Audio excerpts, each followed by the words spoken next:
E aí, turma, bom dia, boa tarde, boa noite, boa madrugada, tá tudo bem com vocês? Espero que sim. Bora mais uma aula de Direito Penal. Tô já olhando aqui a bateria do carregador, porque acabar a aula por conta do áudio e ter que regravar de novo é uma coisa que ninguém merece. Eu acho que é uma das poucas coisas que me tira do sério, que eu saio puto. Eu disse logo pro pedado, olha, acabou o vídeo aqui, eu saio, vou-me embora e não gravo mais aula, quero nem saber. Então vamos lá. Turma, a gente está conversando então sobre extinção da punibilidade, mais especificamente a prescrição. Nós estamos vendo que a prescrição é a extinção da punibilidade pelo decurso do tempo. Então o Estado ele tem prazo para punir os autores dos crimes. Já falamos várias vezes que todo crime prescreve, exceto dois. Só existem dois crimes que não prescrevem. Os dois crimes que não prescrevem são o racismo e as ações de grupos armados, civis ou militares contra o Estado Democrático de Direito e a ordem constitucional. Então, todo crime prescreve, exceto dois. Os dois crimes que não prescrevem são racismo e as ações de grupos armados, civis ou militares contra o Estado Democrático de Direito e a ordem constitucional. Prevalece na doutrina que esses dois crimes imprescritíveis são taxativos. Isso significa que só existem eles, não existem mais nenhum outro. Tem alguns doutrinadores, como Luiz Flávio Gomes, que diz o contrário, que diz que pode o legislador criar sim crimes imprescritíveis, mas não. Mas o que prevalece é que só existem dois crimes imprescritíveis, que é o racismo e as ações de grupos armados, civis ou militares contra o Estado Democrático de Direito e a ordem constitucional. Então a prescrição é a extinção da punibilidade pelo decurso do tempo. Quais são as espécies de prescrição?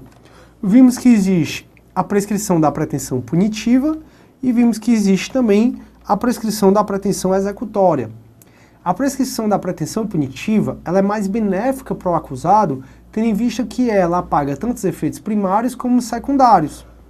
Já a prescrição da pretensão executória, ela só apaga os efeitos primários, elas não apagam os efeitos secundários, de forma que você continua, se for o caso, reincidente, vai ser maus antecedentes, seu nome vai ser inserido no livro de rol dos culpados. Aí a PPP, ela é dividida em 4 espécies. Existe a prescrição da pretensão punitiva em abstrato, existe a prescrição da pretensão punitiva, a superveniente, a retroativa, a virtual por prognose antecipada ou em perspectiva. Tudo isso a gente vai estudar agora nessa aula. E existe também a PPE. E a PPE é a prescrição da pretensão executória. A PPP ela é utilizada antes do trânsito em julgado para a condenação. A gente vai até aprofundar um pouquinho mais isso. Já a PPE ela é utilizada depois do trânsito em julgado da sentença penal executória, da sentença penal condenatória. Aí, a gente aprendeu a calcular a PPP e a PPE. Para a gente saber em quanto tempo o crime prescreve em PPP, a gente precisa pegar o que é pior para o réu. E o que é pior para o réu? É a pena máxima em abstrato. Só que a gente viu que se tiver causa de aumento ou de diminuição de pena, a gente vai ter que fazer um cálculozinho. Que é exatamente pegar a causa de aumento, que é exatamente pegar a pena máxima, e aumentar da maior causa de aumento de pena, se for causa de aumento, ou, se for causa de diminuição, pegar a pena máxima e diminuir da menor causa de diminuição de pena. Feito esse cálculo, você vai até o artigo 109. E no artigo 109 você analisa em quanto tempo o crime prescreve em PPP ou então em quanto tempo o crime prescreve em PPE. Vimos então que circunstância judicial desfavorável, favorável, agravante ou atenuante, isso não influencia na PPP ou na PPE. A única exceção aqui em relação às atenuantes é sempre o artigo 115, que já é a terceira aula que eu estou lembrando dele. Se o indivíduo, se o criminoso tem menos de 21 anos na data do crime ou mais de 70 na data da sentença, simplesmente fica reduzido de metade o prazo prescricional para ele, tanto em PPP como em PPE, não tem o menor problema. O que vai influenciar na pena do indivíduo, na prescrição do crime que o indivíduo cometeu, são as causas de aumento e as causas de diminuição de pena. Se houver causa de aumento, eu faço o cálculo com a pena máxima e a maior causa de aumento. Se houver causa de diminuição de pena, eu faço o cálculo com a pena máxima e a menor causa de diminuição de pena. Pego esse valor que resultou, jogo no artigo 109 e sei em quanto tempo o crime prescreve em PPP e PPE eu vou utilizar a pena efetivamente aplicada e vou jogar no artigo 109 do Código Penal. Aí, turma, então você já sabe em quanto tempo, já sabe calcular em quanto tempo o crime prescreve em PPP e em quanto tempo o crime prescreve em PPE. A única exceção em relação às causas de aumento e diminuição de pena é em relação ao concurso de crimes. Independentemente do concurso de crimes, os crimes são analisados de forma distinta, ou seja, não é utilizado as causas de aumento e diminuição nos casos de concurso de crimes. Aí, turma, visto quanto tempo o crime prescreve em PPP e em quanto tempo o crime prescreve em PPE, você precisa vir para o artigo 111. E é o artigo 111 que vai dizer quando começa a correr a prescrição dos crimes. É o artigo 111, então, que vai falar o termo inicial da prescrição, o termo inicial do curso da prescrição. O termo inicial do curso da prescrição. E eu vou saber qual é o termo inicial pelo artigo 111 do Código Penal. E o artigo 111 ele vai dizer assim, ó, a prescrição antes de transitar em julgado, então o 111 está falando de quem? Prescrição antes de transitar em julgado a sentença final, está falando então da PPP. Então a prescrição antes de transitar em julgado começa a correr, do dia em que o crime se consumou. Lá no módulo 1, quando eu estava explicando para vocês tempo do crime, lugar do crime, a gente viu a teoria da atividade, a teoria do resultado e a teoria da ubiquidade. E aí eu conversei com vocês e disse, turma, em relação à prescrição dos delitos, a gente adotou a teoria do resultado. Porque o crime começa a correr a prescrição dele do dia em que o crime se consumou. Então, do dia em que o crime se consumou, começa a correr a prescrição do delito. No caso de tentativa, começa a correr da data em que cessou a atividade criminosa. Então, da data em que cessou a atividade criminosa. Se for nos crimes permanentes, começa a correr como sequestro. Crime permanente é aquele que a consumação se prolonga no tempo. Se for no crime permanente, começa a correr a prescrição da data em que cessou a permanência, da data em que cessou, por exemplo, o sequestro. Agora, nos casos dos crimes de bigamia, bigamia é você casar mais de uma vez já sendo casado. 2, 3, 4 vezes você comete bigamia. Então, nos crimes de bigamia, que está no artigo 235 do Código Penal, nos crimes de bigamia e de falsificação ou alteração de assentamento no registro civil, por exemplo, você falsificar a certidão de nascimento, falsificar a certidão de óbito, alterar a certidão de casamento, então nos crimes de bigamia ou nos de falsificação ou alteração de assentamento do registro civil, vai o crime começar a correr a prescrição daquele crime da data em que o fato se tornou conhecido. Professor, mas e beleza, o fato se tornou conhecido. Mas se tornou conhecido por quem? Se tornou conhecido por alguma autoridade competente para apurar aquele crime. Então, muito embora no inciso 4 diga que no caso de bigamia, eu casei 2 vezes, eu já sendo casado, casei de novo. A prescrição desse crime de bigamia, pelo fato de eu ter casado novamente, só começa a correr da data em que o fato se tornou conhecido. Conhecido por alguma autoridade competente para apurar. Que é, por exemplo, esse meu segundo casamento, ele foi conhecido por um juiz, por um promotor, mesmo por um delegado. E no caso de falsificação ou alteração do registro civil, que aqui é você falsificar certidão de óbito, certidão de nascimento, certidão de casamento, aí aqui é da data em que o fato se tornou conhecido também. Então, enquanto tem aqueles gatos do futebol, que eu até brinco, né? Professor, gato. Não, a galera que falsifica certidão de nascimento só começa a correr a prescrição do crime deles não no dia em que ele falsificou, não no dia em que ele não no dia que consumou o crime, e sim da data em que o fato, que aquela falsificação, e se for bigamia, no caso da bigamia, se torna conhecido por alguma autoridade competente. E o inciso 5, ele é de máxima importância porque ele foi uma alteração relativamente recente, que diz assim: nos crimes contra a dignidade sexual de criança ou adolescente, previsto neste Código e na legislação especial, o estupro de vulnerável, que a gente vai estudar ainda, então, e na legislação especial, no caso ECA, nos crimes contra a dignidade sexual de criança e adolescente, previsto neste Código ou em legislação especial, da data em que a vítima completar 18 anos, salvo se a esse tempo já houver sido proposta a ação penal. Então é aquela velha coisa que a gente conversou. Se procura o máximo não prejudicar o direito do menor. Eu falei para vocês que o prazo decadencial, por exemplo, de um menor, no caso decadencial de um menor, não no caso de estupro, né? Porque estupro de menor é pública incondicionada, é ação penal pública incondicionada. Mas o prazo decadencial contra o menor, ele só vai começar a correr quando esse menor fizer 18 anos. Pois é. E no inciso 5 está falando o seguinte: prescrição quando o crime é contra a dignidade de criança ou adolescente só começa a contar da data em que o indivíduo completar 18 anos, se até esse tempo outra pessoa já não puder ter proposta ação penal. Por que isso? Porque infelizmente acontece, só um minuto, infelizmente acontece, turma,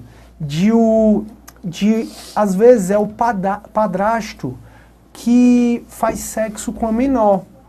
E acontece mesmo, pelo amor de Deus, não é machismo da minha parte, porque isso realmente acontece, e acontece mesmo da mãe saber, mas como quer manter o pai em casa, como quer ficar com o menor, como quer ficar com o pai, simplesmente acontece de a mãe não denunciar o pai, sabe, fica omissa. Nesse caso, a mãe e o pai estão cometendo crime. E esse crime só vai começar a correr, a mãe porque ela é garantidora, tá? A omissão imprópria, lembre bem.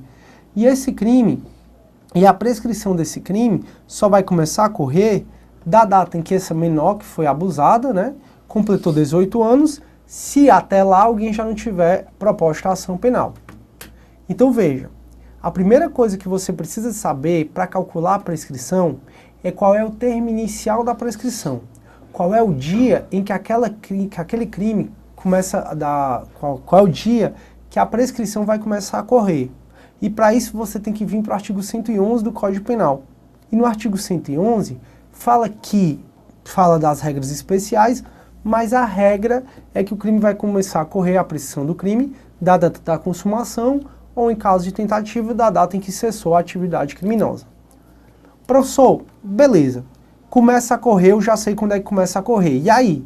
E aí que você vai fazer esse tracinho aqui que eu acabei de fazer. Só que aí, professor, e aí que você vai ver as causas impeditivas da prescrição.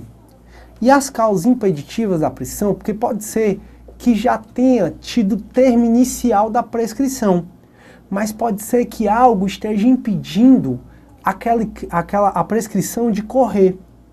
E quais são as causas impeditivas da prescrição? Então, no artigo 116, que diz assim: antes de passar em julgada a sentença final, ou seja, a PPP, a prescrição não corre, 1.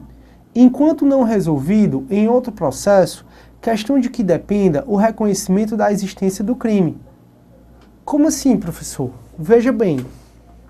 Lembra do crime do 236, aquele de contrair casamento, induzindo a erro essencial o outro contraente ou ocultando impedimento? Pois é, para esse crime se constituir, é necessário que haja um processo civil, que haja um processo na vara de família, anulando aquele casamento por impedimento ou erro essencial. Então, se você casou com alguém e esse alguém, ele te escondeu uma doença ou um crime anterior ao casamento que torna insuportável a vida conjugal, tu só descobriu esse crime ou essa doença depois que você casou, esse indivíduo cometeu o crime, desde que seja uma doença ou um crime que torne insuportável a vida conjugal, que é o do 236. Só que o 236, que é o único caso de ação penal privada personalíssima, o 236, no parágrafo único dele, diz depende de queixa do contraente enganado e só pode ser ajuizada a ação penal quando transitar em julgado no juízo cível, no caso na vara de família, a decisão do juiz de família anulando aquele casamento por impedimento ou por erro essencial. Então o inciso 1 está falando para casos exatamente como esses. Está dizendo o seguinte: antes de passar em julgado a sentença final, a prescrição ela não vai correr, enquanto não resolvida em outro processo, questão que depende do reconhecimento da existência do crime. Então, enquanto se está lá discutindo no juízo, na vara de família, se houve ou não erro essencial, se houve ou não impedimento, a prescrição ainda não começou a correr, porque existe uma causa impeditiva da prescrição. E tudo que a gente está falando agora, esse termo inicial da prescrição que a gente está conversando agora, é o termo inicial da PPP, certo? Essa causa impeditiva é uma causa impeditiva da PPP, da prescrição da pretensão punitiva. Então, antes de passar em julgado a sentença final, a prescrição não corre, enquanto não resolvida em outro processo, questão que depende do reconhecimento da existência do crime anterior. Do crime, né? 2. Enquanto o agente cumpre pena no estrangeiro. Então, se o cara está cumprindo pena no estrangeiro, a prescrição pelo crime cometido, ele não deixa correr a prescrição. A prescrição não está correndo porque representa uma causa impeditiva da prescrição. Professor, o artigo 116 traz um rol exemplificativo ou um rol taxativo de causas impeditivas da prescrição? É um rol exemplificativo, queridos amigos. Existem causas também que impedem ou mesmo que suspendem a prescrição. Impedir a prescrição significa não deixar ela correr. Impedir a prescrição significa não deixar ela correr. Suspender a prescrição seria paralisar a prescrição. E existem casos de suspensão da prescrição, que não estão aqui no Código Penal. Por exemplo, no caso de suspensão condicional do processo, no caso de transação penal, fica suspensão condicional do processo, já falamos, artigo 89 da Lei de Juizados Especiais. Transação penal, também já falamos, artigo 76 da Lei de Juizados Especiais. No caso de suspensão condicional do processo, ou ainda no caso de transação penal, fica suspenso o processo e a prescrição do delito. Então existem causas, além dessas causas impeditivas da PPP, existem causas suspensivas. Causas impeditivas, ela impede o curso, ou seja, impede que se inicie o cômputo da prescrição. Já as causas suspensivas, elas suspendem o curso da prescrição. Está correndo, aí suspende. Pois é. Aí existe também, turma, lá no artigo 115, existem também causas que se suspendem, que aí como eu estou dando como exemplo, a transação penal e a suspensão condicional do processo são duas causas suspensivas da prescrição. Professor, existe mais? Existe. Existe um artigo que adora cair em prova, que é exatamente o artigo 366 do Código Penal, do Código de Processo Penal. O artigo 366 do Código de Processo Penal, ele fala no caso de citação por edital. Porque é o seguinte, quando você estiver vendo a aula de processo penal, o teu professor vai dizer assim, a regra é que a prescrição, a regra é que a citação no processo penal uma citação é feita pessoal. O que é a citação pessoal? A citação pessoal no processo penal é a citação feita pelo oficial de justiça. O oficial de justiça vai lá no indivíduo, encontra o indivíduo e diz, você está sendo processado por esse crime, você tem um prazo de 10 dias para responder à acusação, e o oficial de justiça pergunta se o indivíduo tem ou não condições de constituir advogado. Pois é. Aí a regra, então, é que a citação no processo penal, ela é pessoal.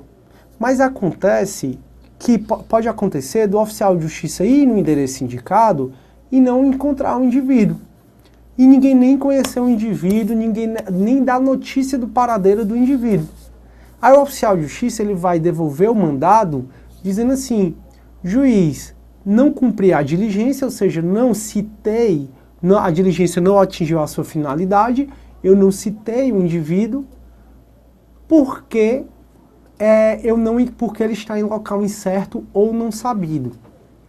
O juiz, vendo que o oficial de justiça certificou de que o indivíduo, que o réu, está em local incerto ou não sabido, o juiz manda citar por edital. E aí fica o edital lá publicado, às vezes durante 15 dias, às vezes durante 30, às vezes durante 60 dias, dependendo do caso, aí o professor de processo penal te explica, e espera o indivíduo aparecer. Se aquele que foi citado por edital aparece ou ainda constitui advogado, aí vai se dar um prazo para ele se defender e continua correndo o prazo prescricional e o processo numa boa. Acontece que pode existir de tanto o processo como o prazo prescricional ficarem suspensos. Então, se suspende o processo e também o prazo prescricional, caso o indivíduo não apareça, é uma causa suspensiva da prescrição que não está no Código Penal. Então, o indivíduo citado por edital, o edital ficou lá pelo prazo fixado pelo juiz. Aquele que é para ser citado, ele não apareceu e nem constituiu o advogado, fica suspenso tanto o processo como também a prescrição do delito. Esse artigo 366 do Código de Processo Penal adora cair em prova. E já que eu falei de citação por edital, tudo bem que isso é matéria do processo penal, só para te ajudar, tá? Em juizados especiais não tem citação por edital. Então, em juizados especiais não tem citação por edital. De forma que, se o indivíduo foi citado por edital, ou se o oficial de justiça foi citar, a regra é que a citação no juizado especial é feita no próprio juizado. Mas pode acontecer da necessidade do oficial de justiça ir citá-lo, e citar o indivíduo. Se o oficial de justiça foi citar um indivíduo, não encontrou, não sabe, está em local incerto e não sabido, o juiz dos juizados especiais, notando que é necessário fazer uma citação por edital, retira o processo dos juizados especiais e manda para o fórum, manda para a justiça comum mesmo, para ser julgado lá no fórum normal. Perfeito. Então existem causas impeditivas, existem causas suspensivas da prescrição. Você então sabe calcular em quanto tempo em PPP o crime prescreve. Aí você guarda essa informação, que o crime prescreve em 4 anos, em 8 anos, em PPP. Aí você vai para o artigo 111. No artigo 111, você procura saber qual foi o termo inicial da prescrição do delito. Quando a prescrição daquele crime começou a correr. Aí você vai para o artigo 111, faz do jeito que eu coloquei lá, um tracinho no artigo 111, e vai para o artigo 116, para saber se tem alguma causa que impeça aquele prazo prescricional de fluir. Se não tiver nada que impeça o prazo prescricional de fluir, você analisa se tem alguma causa suspensiva. Se não tiver nenhuma suspensiva, aí você tem que vir para as causas de interrupção do artigo 117 do Código Penal. Professor, eu sou leigo em direito, eu não sei qual é a diferença de suspender, impedir e interromper o prazo da prescrição. Pois eu vou te dizer. A suspensão, o impedimento da prescrição, você viu que não possibilita a prescrição começar a correr. Já a suspensão é parar a prescrição. E o que é a interrupção? É o seguinte, qual é a diferença de suspensão da prescrição para interrupção da prescrição? Suspensão, pessoal, ela impede de correr a prescrição, só que quando ela volta a correr, quando acaba esse efeito suspensivo, começa a correr contando o que foi utilizado. Então, por exemplo, se passou 1 ano a prescrição e ocorreu uma causa impeditiva da prescrição, como a transação penal, como a suspensão condicional do processo, e eu dei causa a revogação da suspensão condicional do processo, significa que vai voltar a correr contra mim tanto o processo como a prescrição do delito. E a suspensão, quando ela volta a correr, ela aproveita o que passou. Quando ela voltar a correr, ela vai voltar a correr 1 ano e 1 dia, 1 ano e 2 dias, 1 ano e 3 dias e assim sucessivamente. Já a interrupção, não. A interrupção, quando ela ocorre, quando volta a correr, ela zera tudo e volta a correr do primeiro dia, segundo dia, terceiro dia. Para ficar mais fácil, você pode fazer a seguinte analogia. A suspensão é você apertar o pause. Então você está assistindo um filme, vou fazer pipoca. Aperta o pause. Aí você faz sua pipoca, quando você volta, você aperta o play. Quando você apertou o play, tudo aquilo que você assistiu é aproveitado. Tudo aquilo que você assistiu está valendo. É suspensão isso. Já o impedimento seria como se você tivesse apertado o stop. Apertou o stop, desligou lá o videocassete, o DVD, no caso DVD. Quando você voltar a ver aquele DVD, ele vai começar do zero. Ah não, professor, aqui em casa ele já volta automático para o ponto onde parou. Não. Quando você aperta o stop, aí vamos supor que não seja tão moderno assim o seu, ele volta do zero. Então, enquanto a suspensão, ela quando volta a contar, ela computa o tempo decorrido, o impedimento, ele desconsidera o tempo, o impedimento não, a interrupção, ela desconsidera o tempo que passou. Então, quando ela voltar a correr, ela volta a correr 1 dia, 2 dias, 3 dias, 4 dias e assim sucessivamente. Beleza. Professor, mas e aí? O que é que eu preciso saber? Só um parêntese que eu quero falar para vocês, turma, é o seguinte. Eu falei para vocês que o prazo decadencial não se interrompe e nem se suspende. Lembram disso? Aí é só para você aprender a diferença de decadência para prescrição. Tanto a decadência como a prescrição, ambas são prazos penais. Nós já vimos que, de acordo com o artigo 10 do Código Penal, o prazo penal é aquele que inclui o primeiro dia e exclui o último. O prazo penal, como regra, ele é menor do que o prazo processual penal. Pois é. Aí o que é que acontece? No caso da decadência, ela não se interrompe e também não se suspende, de forma que ela não para nunca. Já a prescrição, muito embora seja também um prazo penal, que inclui o primeiro dia, exclui o último, a prescrição, ela se interrompe e ela se suspende, só para você já perceber a diferença. Beleza. Professor, então eu fiz aqui, eu sei o termo inicial da prescrição. Aí a prescrição, ela começou a correr. E agora, o que é que eu preciso saber? Você precisa colocar as causas interruptivas da prescrição. Então, quais são as causas interruptivas da prescrição? Bom, a gente precisa do artigo 117.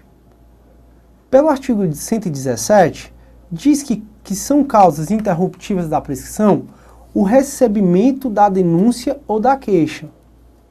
Isso significa o seguinte, que começa a correr a prescrição com o termo inicial dela, que a regra é que é a consumação do crime, como você já viu. Só que pode acontecer a primeira causa interruptiva da prescrição, que está no artigo 117, inciso 1, que é exatamente o recebimento da denúncia, que é exatamente o recebimento da peça acusatória. A gente já viu, turma, que ao oferecimento da denúncia ou a queixa, o juiz pode receber ou o juiz pode rejeitar.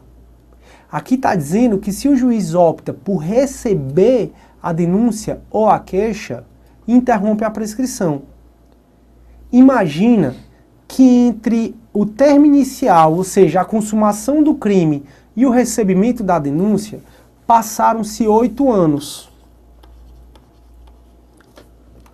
Quando chegar aqui nessa primeira causa interruptiva da prescrição, zera tudo.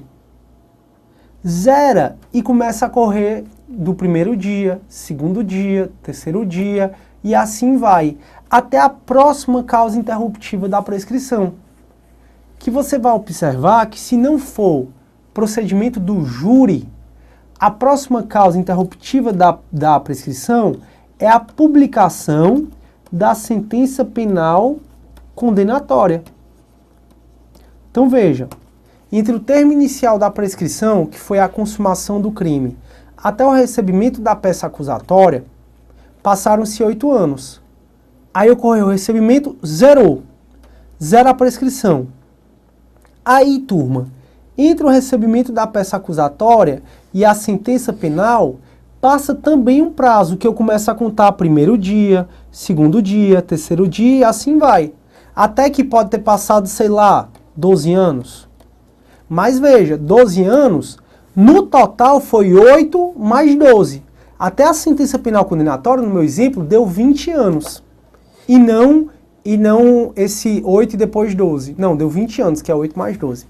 Turma, meu tempo acabou. Eu começo daqui na próxima aula. Fiquem com Deus e tudo de bom. Tchau, tchau.